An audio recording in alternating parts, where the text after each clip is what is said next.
ready, my friend. All right. Just let me know. Sure will. In about 10 seconds. Get a lot of phone calls. They heated today, right? All right. About 30 seconds, good? Yeah. All right, we're good. Is mic off?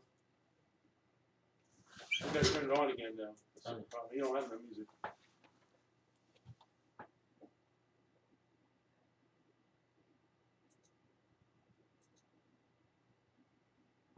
All right, 30 seconds, here we go.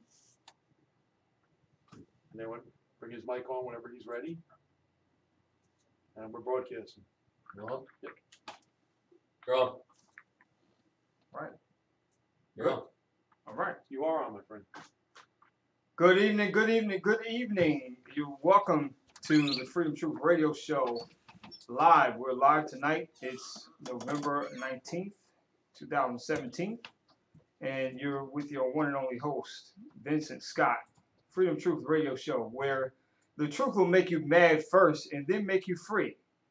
We're here to talk about just about anything we can think of that can be considered controversial to anybody or that needs to be dealt with, issues that are not dealt with enough. We're here to talk about it. Tonight, we have a very special guest on that I admire. I've been following his broadcast for a couple years, and he has written several books on esoteric teaching and metaphysics of the Bible and getting into deeper consciousness of spirituality. And that's not to scare or spook you, but just to get you awakened and to get that, what the conscious world likes to call the third eye awakened, to get you thinking further past the intellect of Disney stories and look deeper into what's behind the words, and find out what is really being said in spiritual books and scriptures and these allegories that we've heard so many times throughout our lives. And I think it's all the things that are said, all the things that we learn. If you're a person that grew up in church or grew up in Sunday school, you learned these different stories. And yes, they have some relevance. They have a moral code, but they need to be looked into a little deeper than just the surface. Because when you start arguing over things such as how many animals were actually on the ark, then that's when you need to stop and really reconsider. Because it's a lot deeper than that.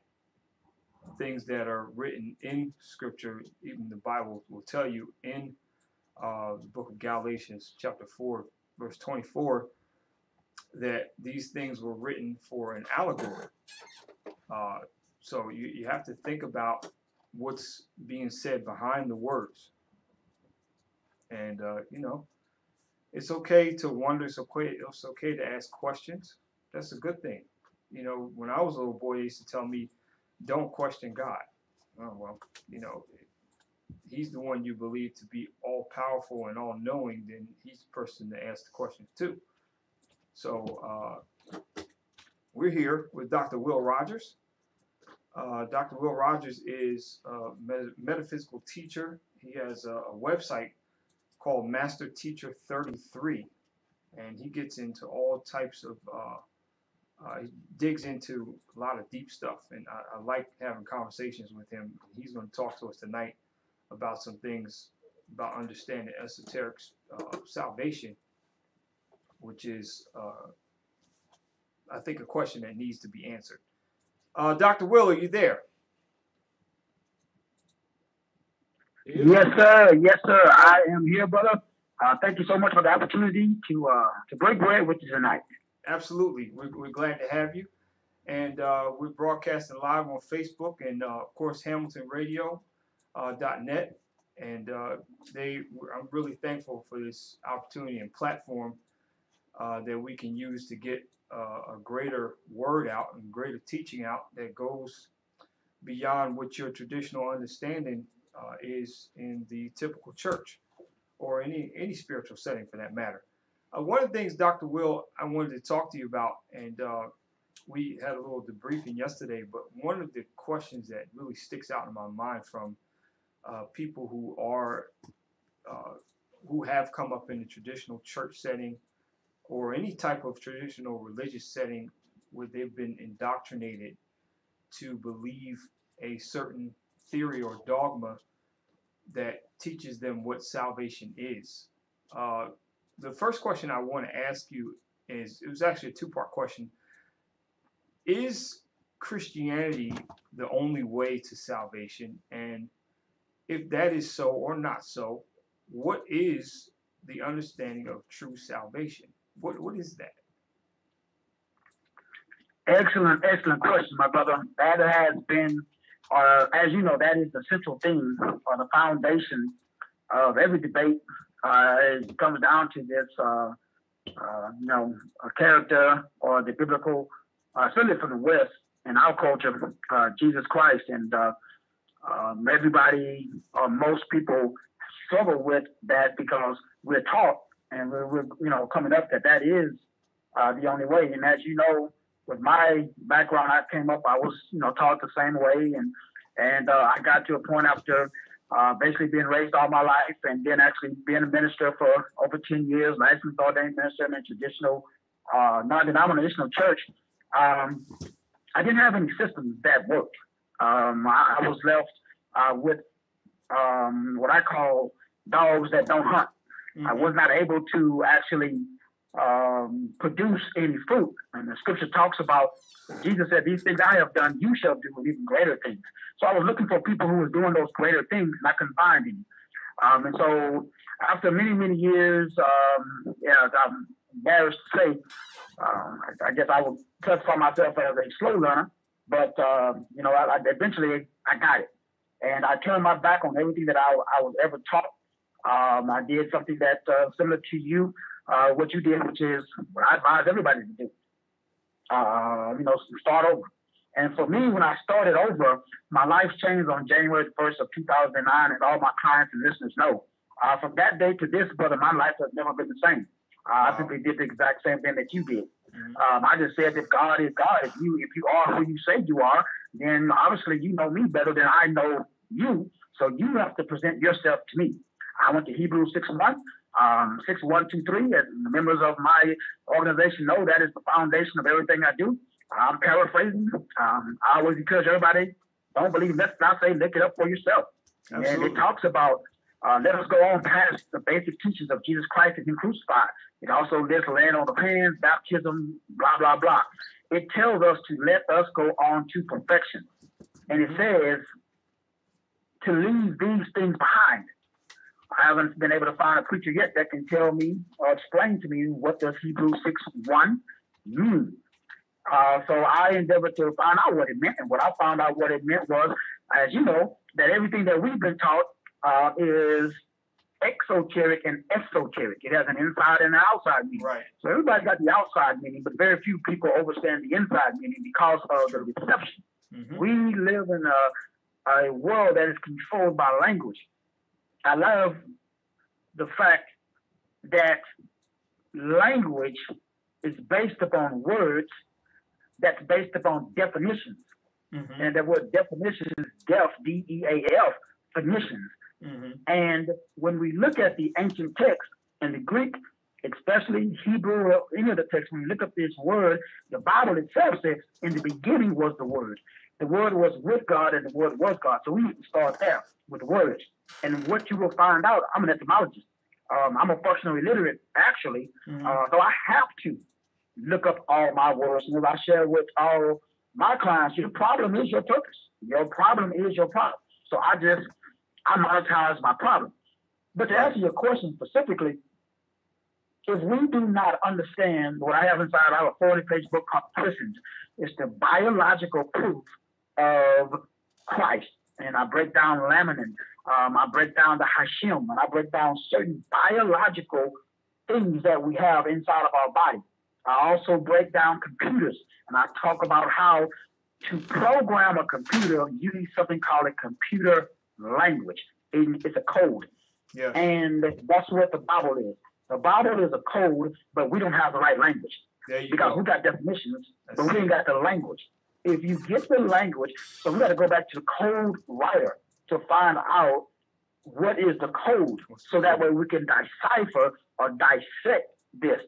But the problem that I see, brother, is I started off like everybody else, debating and arguing and fighting over the text, the fall, Adam and Eve, Yes. I studied Islam, I studied Sufism, Prenalism, Kabbalah, Prenalism, I studied all of that stuff, and everybody was debating over the fall. Then I got into church, and then people were debating over what you're talking about, the rise. How do we ascend? How do we activate? Do we activate our Kundalini? Do we activate the 12 strands of our DNA? Are we good just with 2 strands? We're debating on the what and the how, instead of figuring out, again, what is the origins of this condition? How are we in this condition? And then how do we get out of this condition? Because everybody I know, they're arguing, well, I never choose option A or option B, because everybody tell me that we live in a world of duality based upon the law of polarity. So when I went to Genesis and I read that they ate from the tree, it was one tree that had 2 different types of fruit on it. I can't find that in biology or in nature nowhere. But in any event, we got a tree that has good and a tree that has evil. Now, those are our options. But there was another tree in the garden. It was the tree of life. And this character called Yahushua, Jesus Christ, he came that we may have life and life more abundantly. So I started looking at life. And I got into cellular biology. I got into histology. I got into understanding the basics of biology. Because as I've learned, whether we look at a horseshoe crab that is hemocrying, it's not hemoglobin, it's blue blood, that is the biological proof of my belief system. Then I looked into a firefly that has something called cold light. It's supposed to be hot, but it's not.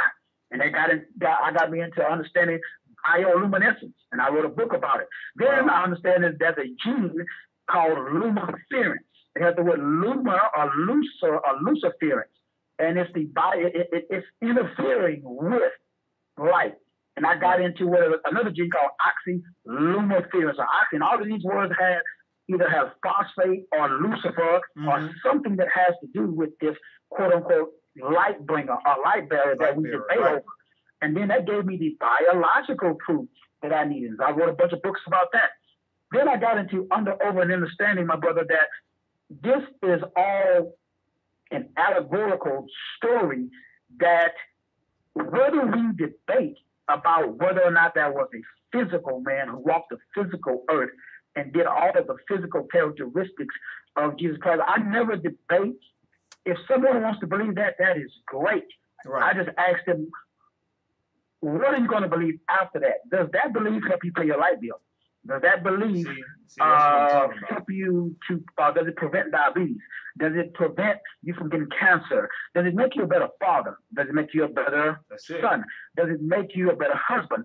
Does your belief system work? Does it actually give you some things that you can use in your life? Because the Bible says, Yahushua came that we may have life and life more abundantly. Not only in this world, but also in the world to come. So for me, the light bulb really came on when I found all of the science that proved my spirituality. Before, brother, I just had a bunch of zeal and no knowledge. Once I started getting some knowledge to add with all this zeal, and this knowledge was scientific proof, and I encourage and I plead and I challenge all of my listeners to prove me wrong, to do the research, to go to the Greek and the Hebrew, go to the Paleo-Hebrew, look up the cuneiform text, look at the Pictus Receptus, go all of these ancient documents that you can find, look at the science, look at the biology, especially look at the science when we're talking about light, the electromagnetic spectrum. All of this stuff proves the existence of only one way to get to what I call phase conjugation, what Dan Winter calls implosion, which is basically understanding that our heart emits 100 times more electricity and magnetism than our brain. The only thing that basically exists after we exit, or if you were to take away your 5 senses, what would be left? And that is what I call shareable experiences. Only what the Bible says, only what you do for Christ will last. that means that thought, that experience is something that you're not ashamed of. It's something that you can share. And then it goes on and further, man, like all of the scriptures in the Bible immediately point back to the understanding or the answering of the question that you just asked. And that is when the Bible talks about, walk in the spirit and you cannot or you will not fulfill the lust of the flesh. Right. That is language. So what we need to be talking about is language. Because if you can understand how computers work, then you can understand how God works and how salvation works. How do you save a document when you type it in on your computer? How do you boot up a computer? What is the computer operating system? What is the language that runs that computer? Language, right. There must be a language. If you don't got that language, that computer doesn't respond. And we're talking that, we got the wrong language. And everything starts with understanding. When the Bible talks about in Acts 2:4, all of them were filled with the Holy Ghost. I was raised up Pentecostal, old Baptist, Same man, here. and Yes. now apostolic stuff. Mm-hmm. All of them, when it talks about, hey, you cannot enter into the kingdom unless you receive Jesus Christ as your Lord and Savior with the evidence of speaking in tongues. Right. That's language. That's So language. Right. the Bible is telling us we need a language. This language that is in the word holy just means set apart. Spirit is ruling disposition. So there's a mental disposition that I need to have that sets me apart. When I get that disposition, I begin to speak with other tongues, meaning I understand the language. Once I understand it, I start to understand, as I talk about inside of my book, grammar, grammaria, and grammatus. We all speak in what I call Samuel Witwicky from the movie Transformers. Sam means blind, El means God, Witwicky means wicked, which is English or English, which is a dumbed down language. We have the wrong language. So therefore we are approaching or we're appeasing or praying to the wrong God, which leads us to a wrong, I didn't say wrong, I just would say a different salvation. Because when we're talking about salvation, brother, we were talking about something that allows you to have eternal life. Right. A salamander, brother, if it lose a limb, it grows it back. Mm-hmm. There's something called swing receptors, that will regrow the nerves inside of your teeth. Stem cells also will regrow teeth. Stem cells, but the word patar, if you look it up, as I've asked all my listeners, go to Matthew, any book in the New Testament, look at the word father, it says patar, underneath that it says generator. That means and it says progenitor. According to biology, progenitor cells only produce after their own kind. That's why Yahushua said, I only came for the lost sheep of the house of Israel. He's from the tribe of Judah. And so when I talk to real staunch Christians, I agree with everything they said because everything they're saying is a truth. It's just not the truth. Yeah. So it's a matter of changing the language, and then people start to understand the message. Dr. Will, just to interject, everything you're saying is a mouthful. It's I want to talk about language for a second, and I'm glad you brought that up because, first of all, we need to understand that all the Bible is written in quantum parsec syntax, which is a language or a code of language that means it has words that have hidden meanings, which means you can't read the Bible on the surface. Right. And the fact that remains is the fact that we read here in this country, mostly in the Western world, we're reading from an English point of view, which is one of the absolute worst languages if you want to get an understanding about anything, because it's not really a language, it's a hybrid of about 13 languages. And if you're going to go back to the understanding of what this language is, you have to go back to the original languages. And I'm glad you brought up about the ancient Sumerian text and the Phoenician text, because English does not give the value or the understanding that any of these ancient texts were written in, because the Bible is almost like a tapestry or a hodgepodge from many ancient texts that were written way before the construction of the Bible. So if you're going to get a full understanding, you can't read it from an English standpoint. You can't read it from standpoint of understanding modern Western grammar, which has only been developed over the past couple hundred years. What would you say to that? You hit the nail on the head right there, brother, because at the end of the day, we have a, I'm going to use the word watered down for lack of a better term, not trying to offend anybody, because I got a lot of family members, man, that are still really, deep in the tradition. Mm-hmm. I take truth over tradition any day. Right. And if we are honest, we do have to go back and realize that the worst language we got, English is like painting with one color. Mm-hmm. Yes. Greek is like painting with 3 or 4 colors. Hebrew is like painting with, 5 or 6 colors. Mm-hmm. But then there's other cuneiform texts, there's other hieroglyphics, there's other texts. But they got stuff buried in the Vatican that we probably haven't even been privy to that would, assist us with our understanding. We won't find so we're trying to make a conclusion and come to an understanding, and we don't have all the evidence. We don't have all the information by which to basically come to that conclusion.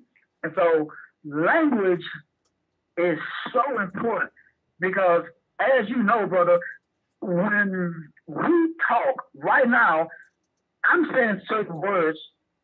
I could say the word right, and depending on the context, I could be saying W-R-I-T-E. That's right. Or I could be saying R-I-T-E.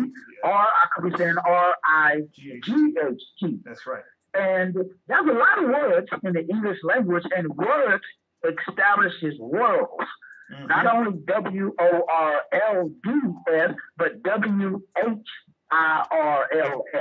And those are our chakra systems. Mm-hmm. And the same way we have these 7 chakra systems that line up with the 7 colors in the rainbow, that line up also with the 7 colors that when you shine white light through a prism, it bends and fractures and produces what we call hue. As I've talked about on many of my shows, the word human is only mentioned in the Bible once. And it's talking about a spiritual monster. So when you call yourself a human, it's a language that is designed to dumb you down so that way you cannot perceive the deeper truths. And so I try to challenge listeners to really start looking at this dumbed down language that we have, because English is, I cannot sit here and tell you that. I wish I was, really fluent in, Greek or Hebrew or, Aramaic or some of the, even Latin. But I'm not. I have to depend upon these resources that I use, and thank God for technology, because we're able to pull up things and we can look up things in other language to assist us. But the word language, as I've said on many of my shows, L-A-N means monster that protects noble ones.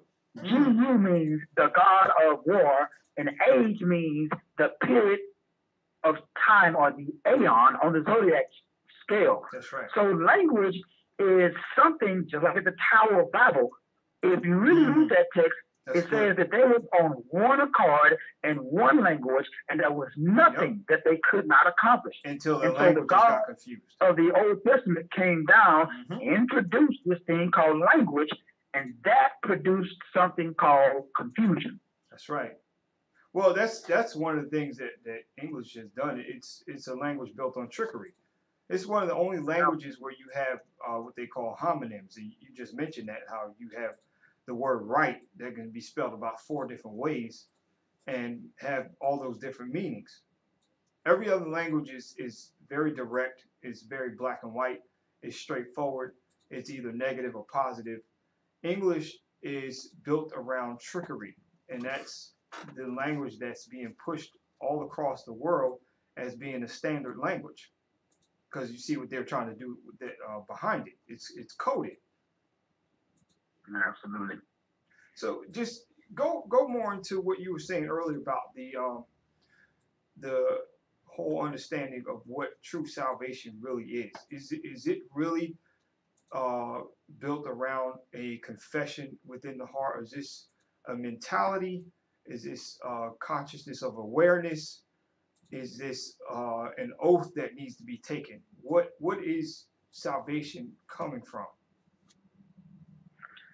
Great question, brother, because true salvation comes from a embedding, and it is called imploding of the heart, meaning that the heart can actually measure. There's a machine that can actually measure, quote unquote, electronically, whether you're what we call saved or not. Because the word salvation comes from the word salve, S-A-L-V-E, which has to do with a ointment or something that's put over a wound. Yeah. And that word salve leads to another word called salvage, S-A-L, V-A-G, or V-G-E, however you spell it, salvage. And salvage leads to salvation. And so when we talk about salvation, we're talking about a work of the heart. We're talking about something that happens inside of your heart. And that thing that should happen, and before I even say that, because to me it's not a either or. I tell all believers, man, if you want to hang on to what you got, that's great. It's just like you would tell me about, we talk about prayer a lot. Right. Hey, you get on your knees and you can pray, but when you get up, then there has to be a mental disposition that is. The Bible talks about praying without ceasing. And so when I share with my group, I don't know how that is done. Same thing with salvation. There's nothing wrong with going through. If you want to go up there and be spoken to, I can't find that scripturally nowhere. I think it was Charles Finney or one of these guys doing the Great Awakening who developed this whole thing of what we call the altar call. Because I can't find that nowhere in the scripture. But we carry on these traditions. We don't know where they came from. For me, brother, it's simply what I did on January the 1st of 2009. Before that, I had a counterfeit conversion. And how do I know that? Because I had no proof. And you said something when we were discussing and talking privately. Yes. You said that you turned your back on, the Bible says it too, that any man that wishes to find his life must lose his life. That's right. And something happened in your life, brother, where you said something's not right. You're kind of like in the matrix. I may not know what it is, but you put in a lot of effort. You was for real. You was 100%. I don't know about anybody else, but when I was in church, I was for real, man. Absolutely. I gave money, time, energy, effort, and nothing changed. So I was sick and tired of being sick and tired. That salvation is when you see that this system that we're in, something's wrong with it. You may not know exactly what it is, but you are not buying this BS no more. You really realize that, and no disrespect to, speaking in tongues, shouting, turn over chairs, all that good stuff. But that, again, that doesn't translate over into a productive, at least according to my definition of a productive life. And so salvation is a changing of the heart. It's a biological process that can be measured, where your actual heart chakra, your heart, starts to emit something that is way different than anything that anybody else can measure. And again, we call it love, and you can slice it and dice it, and it's so simple that most people miss it. And so when I talk about it, I like to talk about it from a biological perspective, because that part of the biology that takes place cannot be, how can I say this, debated. No. They call it, that you can call your amygdala forward versus, again, having your amygdala backwards. It's basically, if I was to measure and to put your brain on a MRI, an EKG machine, a EGG machine, or any kind of an electromagnetic device, when you are in a state of fear, it's going to show that your amygdala and your hypothalamus is activated. Yes. You're producing cortisol. You have tunnel vision. You got fight, flight, or freeze, which is one that everybody leaves out. So you are only using 10% of your brain. That's why everything on this earth is designed to keep you in a state of fear. That's When right. your amygdala is forward, you're releasing all of the good chemicals, dopamine, serotonin, melatonin, endorphins, all of these quote unquote feel good chemicals. Now you've activated the paleo cortex and the neocortex, the frontal lobe, and you've activated your third eye, which again, your pineal gland has the optical. This just blows my mind because it's just like it has the same rods and cones as your physical eye, but it's in the center of your skull. That's turned on. You can measure all of this. And Dr. Bruce Lipton, talks about this inside of his book, The Biology of Belief. Greg Braden talks about it in his stuff, The Isaiah Effect. And all of these scientists now, with technology and science, you can tell if someone is going to what I call exist past physical death. And even that should be, as Jesus said, death, where is your sting? Grave, where is your victory? Yes. I ask you all the time, the only reason we die is because we got something called telomeres, which is the exact same, the Greek word teleos, which is for the English word perfect. The Bible says, be ye perfect for I am perfect. Yeah. That Greek word, that English word perfect, the Greek word teleos, which is almost spelled the same as the English word telomere, which is it's a cap on the top of our DNA, just like I put a cap on a jug of water. If I remove that cap off the jug or the bottle of water and turn it upside down, all the water spills out. But as long as that cap is on that bottle of water and I turn it upside down, shake it, do whatever, the water stays in the jug. And some genetic engineers wrote a code. They put a bug. If I were to put a computer virus right now on your computer, brother, it wouldn't operate as efficiently as it's designed. No. We are all, man, we've been lied to. We are all That's what programmed for religion does. eternity. It creates a A virus. code writer reprogrammed us for death. That's And right. everybody walk around telling me that's normal. Mhm. I'm not buying it, brother. That's not my original design. No. So I'm just trying to go back to salvation. That's what salvation is to me. Salvation is that, like Yeshua said, he had a glorified body. It said that we don't know what we shall be, but we shall be like him. That's my goal. I don't know. Everybody else talking about, I'm waiting for death. I'm going to go to heaven. I'm in heaven right now, brother. Right. I'm not trying to, if anything, I'm going to make a transition.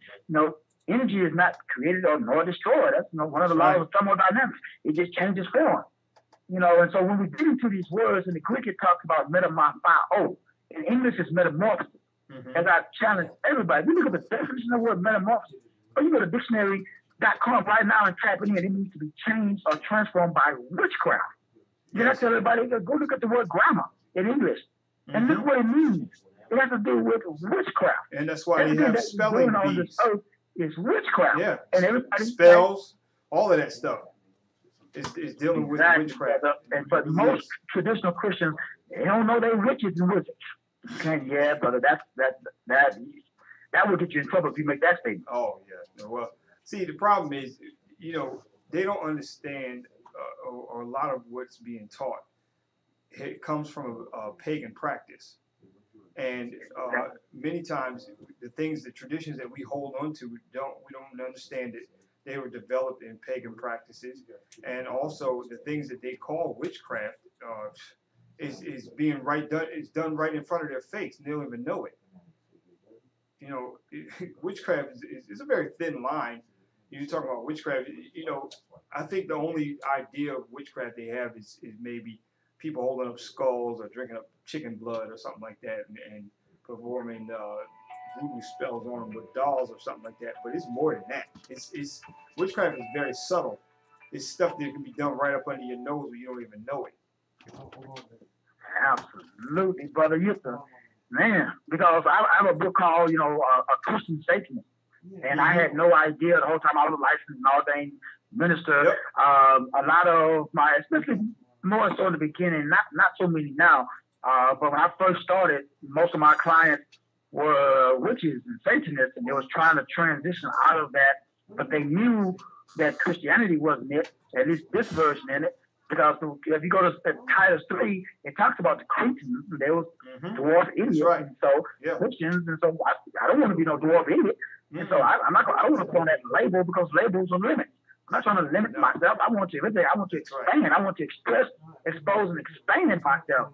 And when I learned more from the dark side than I ever did from the light, because the dark side helped me to see that I got a call from this one brother, man, and I was in San Antonio.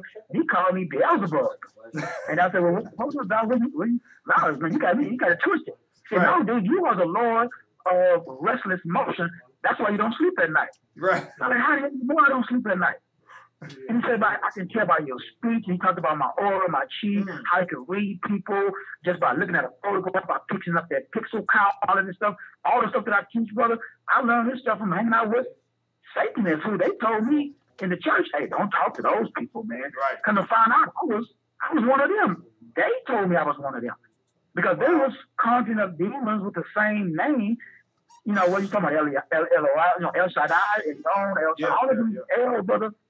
I mean, we could really. Oh, that's a whole other conversation. There's a lot of the things and names that we have called and attributed to what we call God is not his name. Exactly. He never said it was his name, and that's a false understanding of that. You know, because you think about it. Okay, you're talking about the universal God, the Most High, whom we don't know anything about what its gender is, whether it even has a gender, because it's supposed to be totally understood as spirit. So why we try to classify the Most High into a personification of our human understanding, whether we want to say he's man or female or whatever. There's different religions that call him either gender, and that's wrong. That's actually more blasphemous than some of the things they say in church that is blasphemous, because you're trying to encase an eternal spiritual entity being that controls everything into what your understanding of a gender is, and that's wrong. And we call him, we call him all the names, all the L's. L comes from Saturn, and that has more to do with Satan than anything. We give these names a tribute to God. It's a funny question I asked some people, like, okay, yeah, so God came down and told you what his name was personally, huh? You just said, "Oh, hi, I'm God," or I'm whatever the names that you give me. He told you personally, so you know that's his name. Yeah, brother. Brother. I mean, when you start talking about the current system that we have, that's based upon the electoral college. Yes. The election. We go to Elohim. We go to the polls. Polls is Polles, or is it Polls? Well, polls are positive and negative, positive and negative, and so we go to vote.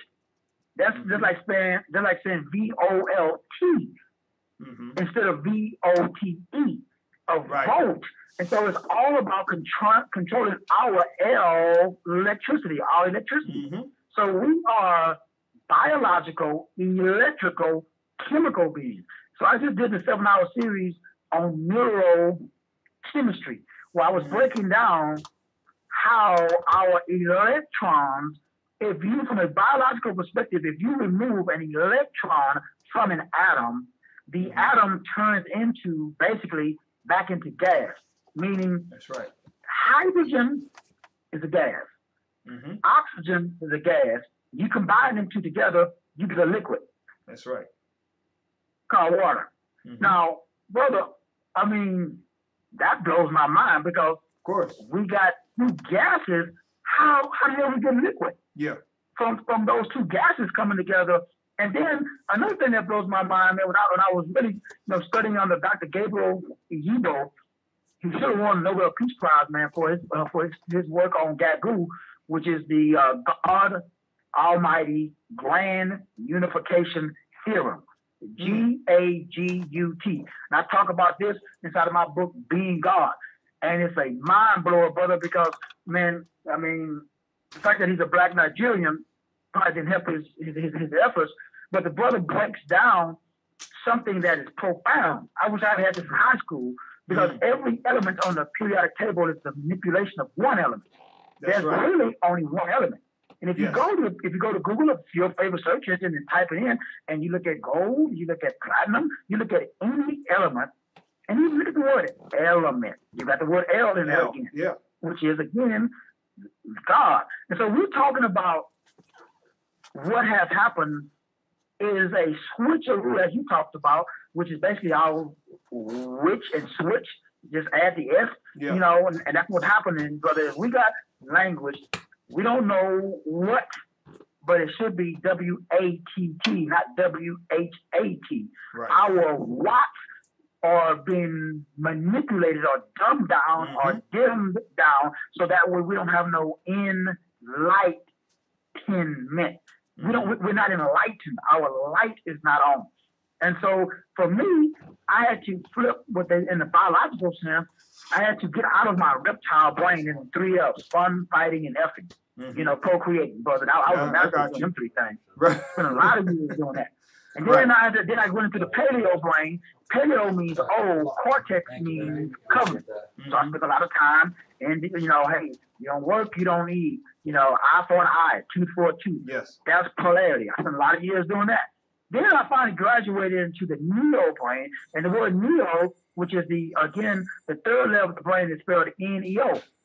I wonder if the old boy was really actually Miss Stewart, who I actually had on my show way back, who wrote the Matrix. If you turn those letters around, you got O-N-E, you got one. And so the neo, that just means new, and then cortex means covenant. And so, which is an agreement, which is an understanding. And so for me, brother, it's all about getting out of this dumbed down straw man language that we have and being a part of this united corporation or this united, which means group, states, ruling dispositions. Dispositions is just another word for demons. And so we got a bunch of demons who united. That's what the word United States means. Yes. And removing ourselves, not physically. I got people say, yeah, man, let's just, so you want to go back to Africa? No, brother. Everything I'm talking about is metaphysical. Because your mentality controls your reality. It's the understanding, man, that if you want to change your world, my whole world changed, brother, when I started changing what I call my negative habit pattern. Church calls it sin. It's a sine wave, S-I-N-E. So it's cyclical. It goes up, it goes down, it goes up. We got seasons. We got 4 seasons. But there are higher laws that override these lower laws. And I remember that because back from when I was a cop. So you got local, state ordinances, then you got, you know, local municipal ordinances, and then you got state laws, but then you got federal statutes. Right. So I'm trying to operate on the highest level because those laws supersede lower laws. And those laws are love, joy, peace, gentleness, meekness, self-control. Against such things, there is no law. That's right. That's what it says in the Bible. And a lot of people have a problem understanding that. But it's in all of the movies, especially like the movie Interstellar, and it was talking about love as a frequency, a wave or a vibration. This gets into all Nikola Tesla stuff of understanding how frequencies work. And so, brother, we can talk about, people talk about words, but I talk about vibration. So I know people by their vibe. I don't listen to what people say. I listen to how people make me feel. I listen to their frequency, their way, because I didn't pick up the vibe. So you can say you love me with your mouth, but your vibe is saying, yeah, nigga, turn your back. And so I can pick that up. And so that's understanding charge. And charge is what it's all about, brother. It's all about the charge. And it's interesting that we have credit cards that we can charge. I was listening to a show that you did talking about money and all of, you know, the different, you know, straw man and this fiat currency and all of this, you know, this craziness that the average citizen knows nothing about. That little number on their birth certificate or social security card and this whole system that we're in. So salvation to me is recognizing this system is the world. So we are in this world, but we're not of this world. We are in this system, so we're not of this system. So I've created some different systems because systems are patterns and patterns are power. Yes. So, Dr. Will, in our last, got about like 10, 15 minutes left. What would you say to a person that says, okay, I'm at a point in my life, I'm tired of the traditional church understanding. I know there's more to understanding God than this. I need more. I go to church. I've been going to church for the last 30, 40 years of my life. I haven't learned anything more than what I've learned in Sunday school since I was a kid. It's the same rehashed stuff over and over again. I need more. What can a person do without being so frustrated to the point where they become an atheist? Wow, brother, that's the ground of what I do, man, is that people are frustrated and angry because they have patterns that don't work. Yes. They have that's number one. systems that don't produce results. I call it IMRs, immediate measurable results. Mm-hmm. So, and in my life management system, brother, I developed 4 areas: a system for wealth, a system for health, Mm-hmm. a system for wisdom, and a system for relationships. Okay. And I tell everybody flat out, when it comes to different systems, for example, I could look at you, and not to say anything, but like right now, if I was to ask you, Brother Vince, how well are you doing financially Mm-hmm. from this show? Not your outside stuff, but what revenue are you generating from this show? What would be your answer? Oh, not enough. Exactly, brother. And so what I encourage people to do is to don't change nothing that you're doing. Okay. Look at the system that you're in and maximize it or monetize it. And I ask you one question: what do you see? Everybody, brother, can see something that I can't. Mm-hmm. And you got talent and you got gifts, brother. If I'm sitting in the church and I look at churches and I'm dumbfounded because you got anywhere from 10, 20, 30. Some churches got 100. Some churches you got like T.D. Jakes and Creflo Dollar. Yeah. They got hundreds or thousands of members. That's right. Those churches are in a position they should be changing the globe. Mm-hmm. Give me 10 people, man, with who throw everybody throwing $100, man. I can do some stuff. Mm-hmm. So all I'm saying, brother, is salvation, religion, all of this stuff.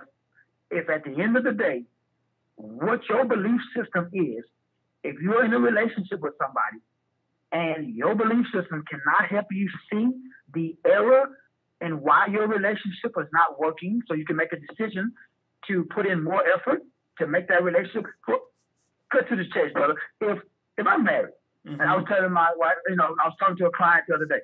So the Bible says, husbands, love your wives. Wives, respect your husband. Right. Everybody I know in a relationship, they talk about trust.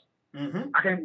Scripturally, I can't find that nowhere. Now, trust is good, don't get me wrong, but trust doesn't make a relationship work. Right. I can be with you and don't trust you. Husbands have to love their wives. Then we get into the definition Yes. of the word love. Mm-hmm. Because everybody can say it, but what does it mean? What does it mean? And then it's interesting because we talk about respect. How come Mm-hmm. it doesn't tell the wives to love their husband? It Don't doesn't say tell that. them that. It Don't says say that respect. nowhere. Because, what's that, brother? You're right. It doesn't say that anywhere. It just says respect. That it doesn't say for the wives to love their husbands.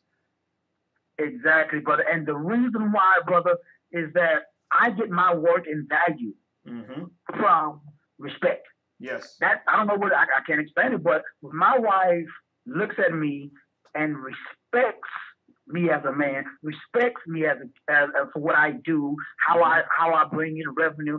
If I got a woman that don't respect me, she loves me, but she don't respect me.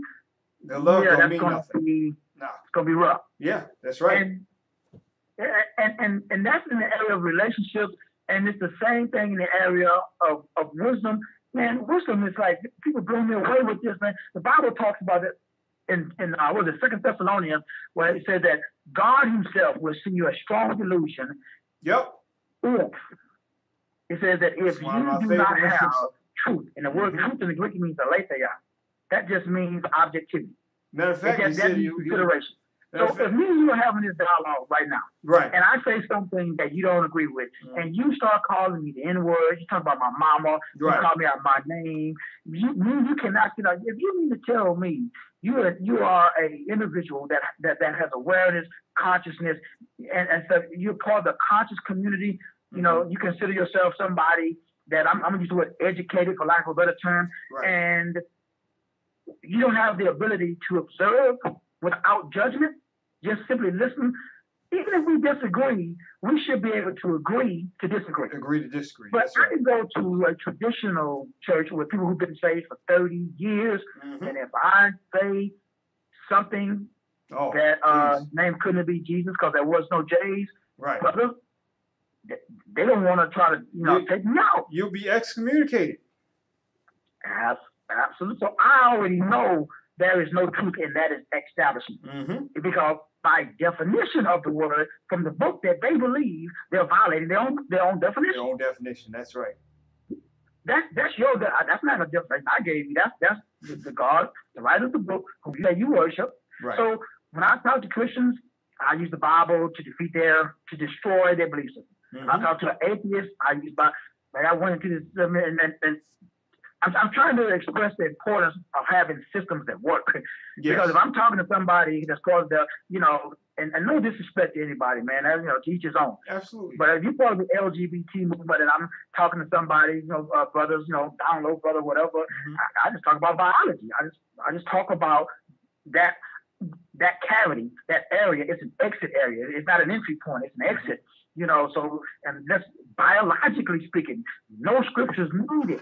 If I'm talking to a Satanist, I know that they don't put no value in the Bible, so I'm not going to quote no scriptures to them. I'm going to use biology and explain to them that there is something called corpus callosum that is right between the middle of your brain that destroys what is called cognitive dissonance only when the amygdala is turned forward, meaning that you're operating what the Bible calls the fruit of the Spirit, love, joy. Now, I can use biology and prove the existence of what you call Christ based upon, again, this colostrum that is released, this what the Bible talks about, the land flowing with milk and honey, because this chemical is released inside of the body. Absolutely. And the good brother Santos, Bonacci. whatever his name, Santos Bonacci, I know as well. So there's a lot of other people, brother, who's saying the same thing. Yes. That talk about the fact that the Bible is way more than what we have. I'm gonna use the word dumbed it down to be. Yes. Yeah, it definitely is. And like I said before, if you stop reading it like a Disney story and look at the words and actually study it, there's a scripture in there that even says, study to show yourself approved. And, studying doesn't just mean reading a couple paragraphs. It means you got to dig into that stuff and break down the words and get behind the words and the meanings behind the words in order to get a pure understanding that Spirit will give to you. One of the things I like the way you mentioned about the elements and how biologically Christ can be proven in the body. We talk about the numbers 33, about him being 33 years old. That's really esoterically talking about the 33 vertebrae that go up the spine, which is that fluid that you're talking about, the colostrum, not the colostrum, but the what is the name of the fluid you just said that rises up to the brain into the cortex?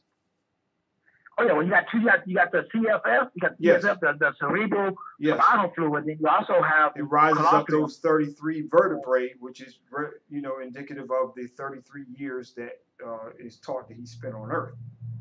That's what that's talking about, and that fluid rising up to the spinal cortex or the cerebral cortex, which is part of in the back of the brain, the medulla oblongata, that is talking about the holies of holies. That's we could do a whole nother broadcast on that about biology as it relates to the spirit in the body. Absolutely, brother.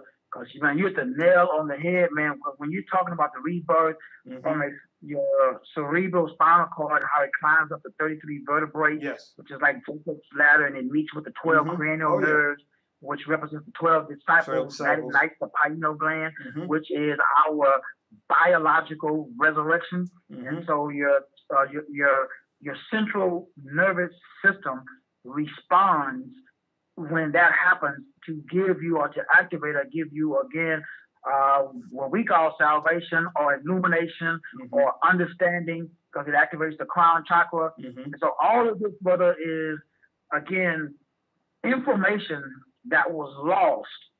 Yes. And once we are able to kind of go back, and I talk about this in one of my other books as well, and I'm talking about the temple is the body. And our temple creates a toroidal-shaped energy where it comes out the head and flows down through the hands and comes back up to your feet. And I talk about toroidal energy. I talk about scalar energy, because the body is the Bible, and the Bible is the body. And so anything that I need to learn about the Bible, I can learn in my body. Anything I want to learn about my body, I can learn from the body. So I have all of this, man, inside of my book, The Biology of the Temple, because many of us, man, especially within the African American community, I don't know about you, brother, but when I was young, I wasn't interested in school, man. I was chasing girls, brother. I wasn't paying attention in biology class, math class, none of that stuff. It wasn't until I got out of, got older and realized that I needed to learn a little something that I got into studying. And then when I realized that, hey, I wasn't making no money. And also, more importantly, my life, my relationships was whack. My diet, my nutrition was whack. Everything that I was doing, I'm going to church every day, sitting on the front row, giving all my money, but my life wasn't changing. And so I knew that that was a pattern. And it's interesting, brother, because with all my clients and everybody I talk to, the moment that because people tell me all the time, well, but I got it all together. But the moment I ask you to go from happy to happier, or from happier to your happiest, that's the moment what we call excuse will come up. It's in the form of a coping mechanism. Religion is a coping mechanism. That's all it is. That's why the word religion is the word rely on. It teaches you to rely upon a system outside, so that way you can go to work. They treat you like trash on your job, but you ain't gonna quit. But you go to church on Sunday, so that way you know how to cope with that job on Monday. It is now, a coping ain't nothing wrong with that. But after 10, 15, 20, 30 years of hanging on, brother, your blessing's coming. And coping with the guy that called you boy and treat you like you a Hebrew slave. After 30 years of that, brother, I don't know about you, but I had enough. I left. And that was the greatest decision that I ever made, brother, because it totally transformed my life. Wow. Powerful stuff. Dr. Will, we definitely are out of time, but we don't have enough time. This could be, we could go on for another 3-4 hours, man, and just still be starting. This is definitely not the last time we're going to have you on the Freedom Truth Radio Show. I'm so grateful and thankful that you agreed to come on and share your time. I know it's valuable. You have a family, and I know you're always writing books and putting new information out.